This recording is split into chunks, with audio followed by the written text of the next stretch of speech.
اس دور کی سب سے بڑی بھول جس میں موجودہ زمانے کے مسلمان مبتلا ہیں، انہوں نے غیر سیرت کو سیرت اور غیر سنت کو سنت سمجھ لیا۔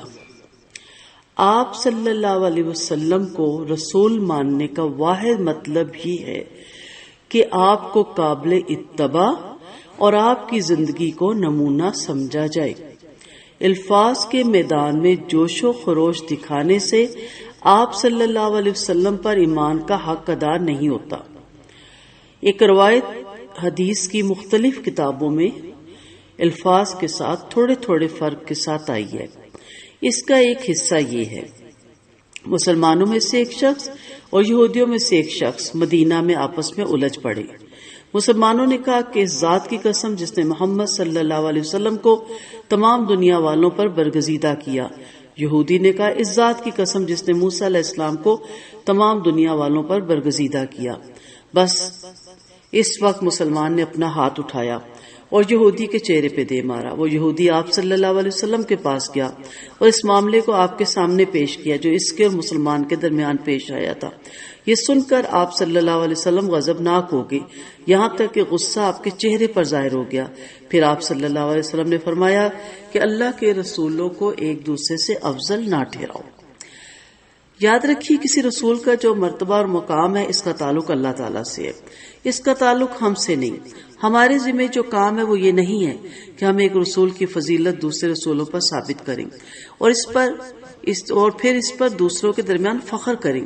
ہماری ذمہ داری صرف یہ ہے کہ ہم وہ کریں جو آپ صلی اللہ علیہ وسلم نے کہا۔ ہم آپ صلی اللہ علیہ وسلم کو اپنی زندگی کے تمام معاملات کے لیے نمونہ بنائیں۔ اللہ کے یہاں ہم کو جو انعام ملے گا وہ آپ صلی اللہ علیہ وسلم کی پیروی کی بنیاد پر ملے گا، نہ کہ اس بنیاد پر کہ ہم نے آپ صلی اللہ علیہ وسلم کی عظمت پر شاندار تقریریں کی تھی اور اس کو اپنے قومی فخر کا عنوان بنایا تھا۔ ایک حدیث کوٹ کرتی ہوں اور گاہ بگاہ آپ کو ایسی حدیثیں سناتی رہتی ہوں جس سے آپ کو پتہ چلے کہ آپ صلی اللہ علیہ وسلم کی زندگی کا طریقہ کیا تھا اور زندگی کے مختلف معاملات میں آپ صلی اللہ علیہ وسلم نے ہمارے لیے کیا سنت، کیا سیرت یا کیا نمونہ چھوڑا۔ حضرت انس کہتے ہیں رضی اللہ عنہ کہ آپ صلی اللہ علیہ وسلم نے فرمایا، اے لڑکے، اگر تو اس پر قادر ہے کہ تو صبح و شام اس طرح کرے کہ تیرے دل میں کسی کے خلاف کینہ نہ ہو تو ایسا کر۔ پھر آپ صلی اللہ علیہ وسلم نے فرمایا کہ اے لڑکے، یہ میری سنت ہے اور جس نے میری سنت سے محبت کی اس نے مجھ سے محبت کی اور جس نے مجھ سے محبت کی وہ میرے ساتھ جنت میں ہوگا۔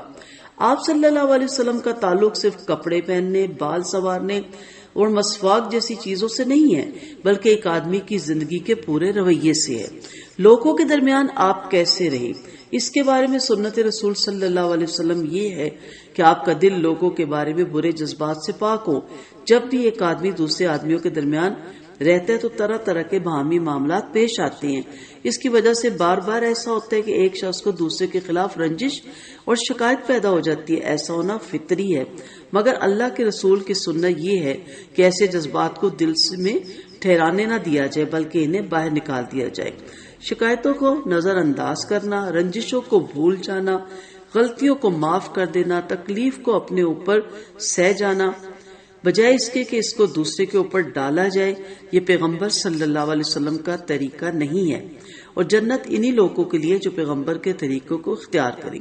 جو لوگ پیغمبر صلی اللہ علیہ وسلم کے طریقے کو چھوڑ کر اپنے نفس کی ترغیبات پر چلیں، جو لوگ اپنے سینے کو منفی خیالات سے پاک کرنے کے بجائے منفی جذبات کا آشیانہ بنائے، وہ آخرت میں پیغمبروں اور اللہ کے نیک بندوں کی آبادی سے دور ہوں گے، کیونکہ انہوں نے پیغمبر صلی اللہ علیہ وسلم اور نیک بندوں کی روش کو اپنے لیے پسند ہی نہیں کیا۔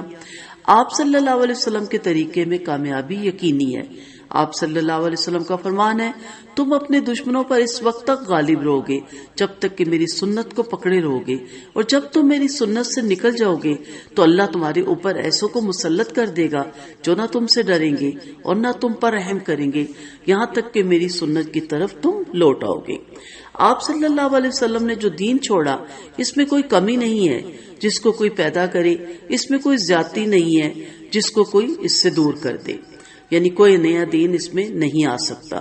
یہ پوری طرح ایک کامل دین ہے. ہماری کامیابی کی واحد صورت یہ ہے کہ ہم اس کی اسی طرح پیروی کریں جیسا کہ وہ ہے. اگر ہم نے اس میں کمی بیشی کی کوشش کی تو اس کا لازمی نتیجہ یہ ہوگا کہ باہمی اختلافات اور تصادم شروع ہو جائے گا، اور باہمی اختلافات ہی کا دوسرا نام کمزوری اور مغلوبیت ہے. آپ صلی اللہ علیہ وسلم نے ہمیں کچھ عقائد سکھائے. اللہ ایک ہے، مرنے کے بعد جنت اور دوزخ ہے، نبیوں پر اللہ اپنے فرشتوں کے ذریعے اپنا کلام بھیجتا ہے، وغیرہ وغیرہ. اس طرح کے بہت سے عقائد ہیں. ان عقائد کو ہم نے اسی طرح ماننا ہے جس طرح وہ قرآن و حدیث میں آئے ہیں. اگر ہم اپنی طرف سے اپنے اپنے طریقے سے اس میں تبدیلی کریں گے اور نئی نئی اس میں کلامی بحثیں چھیڑیں گے تو اس کا نتیجہ صرف یہ ہوگا کہ مختلف لوگ مختلف باتیں نکالیں گے. راویوں کا اختلاف امت کے افراد کو ایک دوسرے سے ٹکرا دے گا. اسی طرح عبادت کے سلسلے میں آپ صلی اللہ علیہ وسلم نے کچھ احکام بتلائے اور ان کو کر کے دکھایا. اب ہمیں چاہیے کہ ان کو جیسا ہے ویسا ہی پکڑ لیں. اگر ہم نے عبادت میں نئے مسائل اور نئے طریقے نکالے تو اس کا لازمی نتیجہ فرقہ بندی ہوگا جو بالآخر کمزوری کا باعث بنے گا. ایک مسلمان کو دوسرے مسلمان سے تکلیف پہنچے تو آپ صلی اللہ علیہ وسلم نے فرمایا کہ صبر کرو اور اپنے بھائی کو معاف کر دو. اب اگر اس موقع پر ایک آدمی دوسرے آدمی سے بدلہ لینے اور اس کو اس کے کیے کا مزہ چکانے کے لیے اٹھ کھڑا ہو تو اس سے آپس کا ٹکراؤ وجود میں آئے گا اور بالآخر ساری امت کو کمزور بنا دے گا. حکومت کے معاملات میں آپ نے یہ تعلیم دی کہ منصب کی خواہش نہ کرو. اب اگر لوگ منصب اور عہدے کی خواہش کرنے لگے تو باہمی رقابت و دشمنی پیدا ہوگی. ملت کے اندر مختلف جتھے بن کر ایک دوسرے سے لڑنے لگیں گے. ملت خود اپنے افراد کے ہاتھوں برباد ہو جائے گی.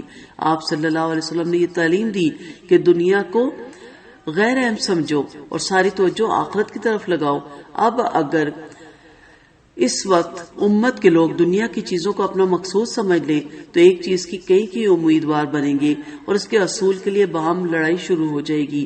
اس کے نتیجے میں پورا مسلم معاشرہ حسد، بغض، نفرت اور انتقام کی آگ میں جل اٹھے گا. آپ صلی اللہ علیہ وسلم کا بولنے کا طریقہ یہ تھا کہ آپ ہمیشہ واضح انداز میں بولتے، واضح صاف ستھرے انداز میں، اور الفاظ کو ٹھہرا ٹھہرا کر ادا فرماتے.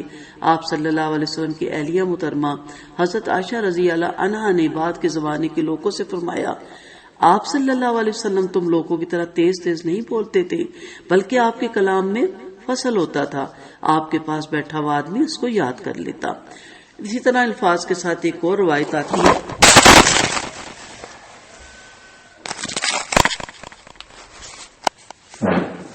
آپ صلی اللہ علیہ وسلم تیز تیز باتیں نہیں کرتے تھے جیسے تم کرتے ہو.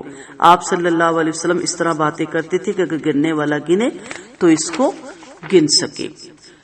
مومن کا کلام ایک ایسے شخص کا کلام ہوتا ہے جو اللہ سے ڈرنے والا ہو. مومن کو یقین ہوتا ہے کہ ہر لفظ اس کا فرشتہ لکھ رہے ہیں، وہ اپنے ہر قول کے لیے اللہ کے ہاں جواب دہ ہونے والا ہے. مومن کا یقین اس کے اندر احساس ذمہ داری پیدا کرتا ہے. جب وہ بولتا ہے تو اس کو ایسا محسوس ہوتا ہے گویا وہ اللہ اور فرشتوں کے سامنے بول رہا ہے. یہ تصور اس کی زبان پہ لگام لگا دیتا ہے. وہ بولنے سے پہلے سوچتا ہے اور جب وہ بولتا ہے تو الفاظ تول کر اپنے منہ سے نکالتا ہے. اللہ کا خوف اس سے تیز کلامی کا انداز چھین لیتا ہے. آخرت کی جواب دہی کا احساس اس کی جوش تقریر کے لیے رکاوٹ بن جاتی ہے. جو شخص اس قسم کے شدید احساسات سے دبا ہوا ہو وہ آخری حد تک سنجیدہ انسان بن جاتا ہے، اور سنجیدہ انسان کی گفتگو کا انداز وہی ہوتا ہے جس کا نقشہ حضرت عائشہ رضی اللہ عنہا کی مذکورہ روایت میں ہمیں نظر آتا ہے.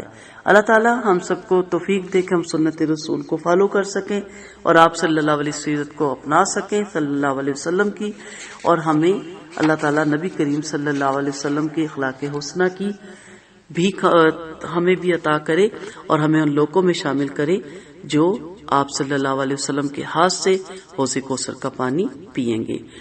وآخر دعوانا ان الحمد للہ رب العالمین.